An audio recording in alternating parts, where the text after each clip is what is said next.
Hello, today I'm in Ford Explorer. In this video I'll show you how to save position as favorite charging station. In the beginning, take a look at the screen display and go to menu.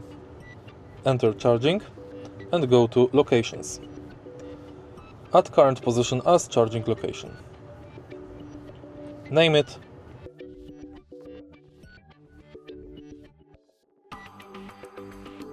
And now adjust it.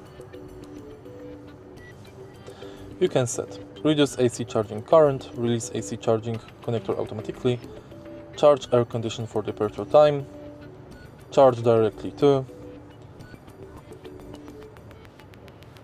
preferred times, and here's the street number. And it's done. To reset it, select bin button. If you find this video helpful, please leave like, comment and subscribe.